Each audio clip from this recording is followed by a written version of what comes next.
Chapter 16, Sunday, June 23rd, 1776. In a letter from Congressional Delegate William Whipple to Joshua Brackett, a report prevails here that a most vile, deep-laid plot was yesterday discovered at New York. I have not been able to ascertain the particular facts. However, 40 persons are apprehended and secured. Among them is the mayor of the city. What baseness are our enemies not capable of, who would wish to be connected with a people so destitute of every virtue? God forbid it should ever be the fate of America. Ruth fell asleep quick that night, my arms around her. I had washed out the blood from her kerchief and hung it to dry. There was a lump on her head, but it would go away. Madam's threats would not. I slowly pulled my arm out from under my sister. She sighed and curled into a tiny ball. I had pondered the problem all day and half the night. No matter how many times I turned it round, I found the same answer. We had to flee the city. I sat up and pulled the blanket over Ruth, tucking it under her feet to keep them warm. The wings that could spirit us away were hidden in the master's desk. I had to take the list. It would buy us our freedom. But Bellingham would not listen, not after the incident with the linen chest. I had to deliver it straight to the army. The sound I had been waiting for broke through, the low roar of Master Lockton's snores, starting up just as the grandfather clock chimed midnight. I put on my skirt and made my way to the bottom of the stairs. The hour was upon me. 'Twas time to act. The moon was my friend. It lit up the library enough for me to make my way without stumbling into anything. The snuff jar stood on the corner of the desk. I held my breath as I lifted the lid, put my hand inside, and slowly pulled out the keys. I crouched behind the desk and examined them in the moonlight. Only one was small enough to fit into the top drawer's lock. I inserted the key and turned it as gently to the right. There was a dull clunk. The drawer slid open a hair. I forced myself to remain still and count to 20. Lockton's snores continued above, regular as waves crashing against the side of a ship. I pulled open the drawer and peered inside. It was crowded with abandoned quills, a rusty tinderbox, and a few coins and pound notes, which I was sore tempted to take. I felt through the drawer with careful fingers. What had he done with the list? Was it in his coat pocket? I reached into the back of the drawer and pulled out a black hair ribbon. Had he given it to Goldbuttons for safekeeping? There! From the farthest reach of the drawer, I pulled out a single sheet, folded once. I held it up to the light and quickly read. It was a list of names with the mayor's at the bottom. He had titled it, Committee to Preserve the King's Peace. I tucked the paper in my pocket, tied it tight, and slipped it under the waistband of my skirt where it would not be seen. I closed and relocked the drawer, then carefully returned the keys to their hiding place. I tiptoed back through the house and slipped outside, quiet as a ghost. The air was hot and dripping, as if the city were wrapped in a wool blanket just pulled from a boiling pot.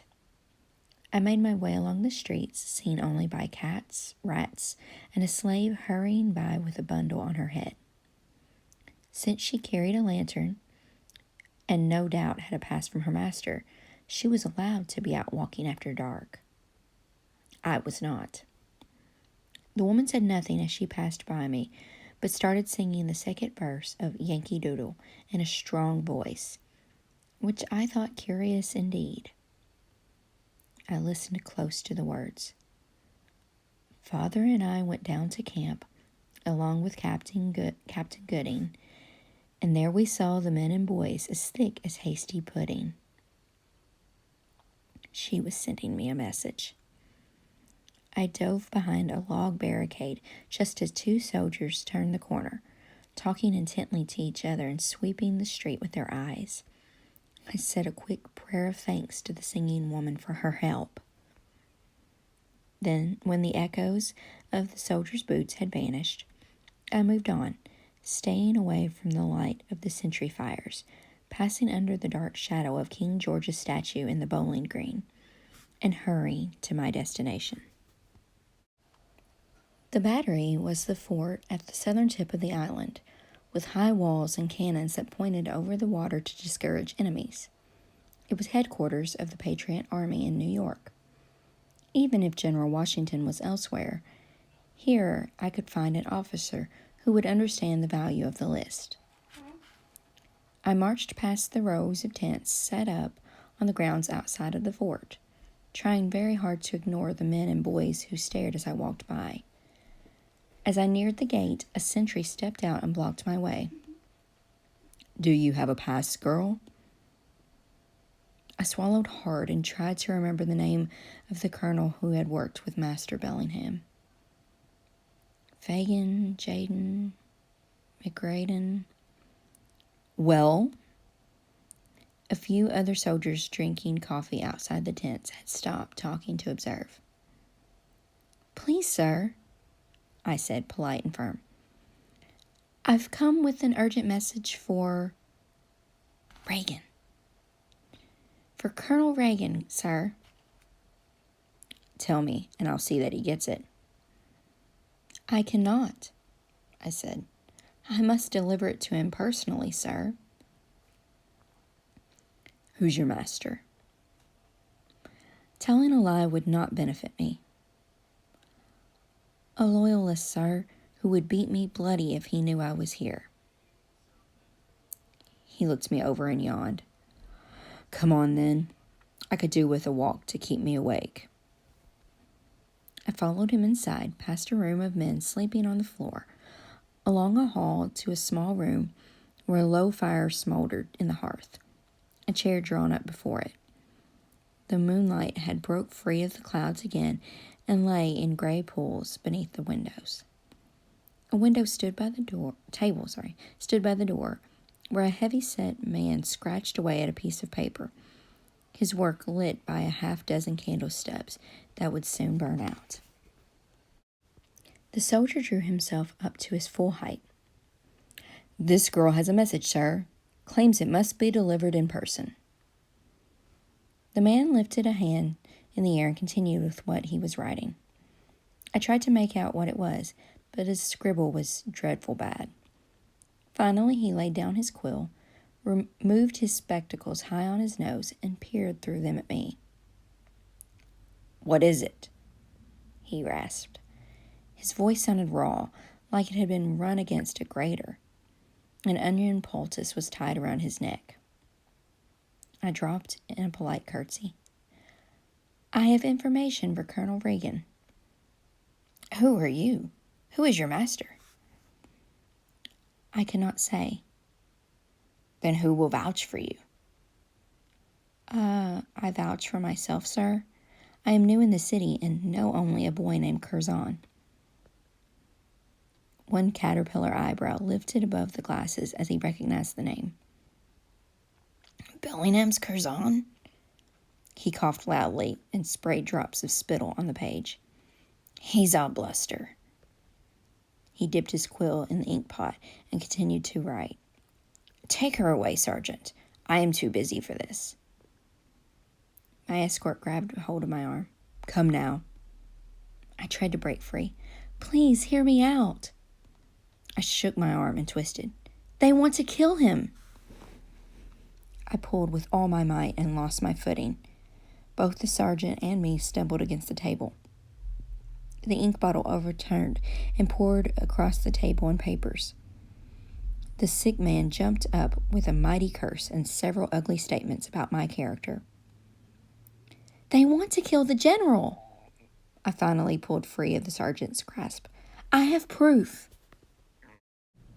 The man was concerned only with rescuing his papers from the spreading pool of ink. "Sergeant, remove this birdwit." "Do not touch her." The commanding voice came from the center of the room. The sergeant stood at attention. The man with inky hands did too, swallowing hard and wincing at the pain in his throat. A figure rose from the high-backed chair that stood in front of the hearth. He wore the dark blue coat of an officer, with buttons and buckles that reflected the firelight. His features stayed in the shadows, but I could see a book in his left hand, his finger marking the page. "Leave us," he ordered. "Yes, sir," the sergeant said. "As you wish, Colonel Reagan, sir," said the man whose clothes were stained blue by the papers he clutched to his chest. When the door was pulled behind him, Colonel Reagan returned to his seat. "Come here," he told me. "Show me what you've brought and tell your story, but keep your voice low. The walls have ears." "Yes, sir." My voice strangulated a bit. The colonel tugged at his coat as he sat down.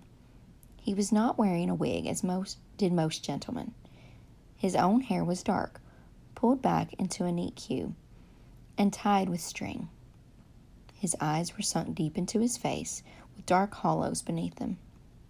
"Well?" He set the book on his lap, fingers still marking the place he left off reading. I weighed my words before I spoke. "I am in a position to trade with you, sir." "What kind of trade?" "My sister and I were wrongfully taken from Rhode Island. I mean to get us back there." "You want passage home in exchange for what you know?" "Yes," I said, lifting my chin a little. "Sir?" He nodded gravely. "If your information is as useful as you think it is, I shall personally look into your case, miss." That was far from birth on a swift ship, but I had little choice. "They plan to kill General Washington." He closed the book, set it on the floor, and leaned forward, his elbows on his knees. "Tell me all."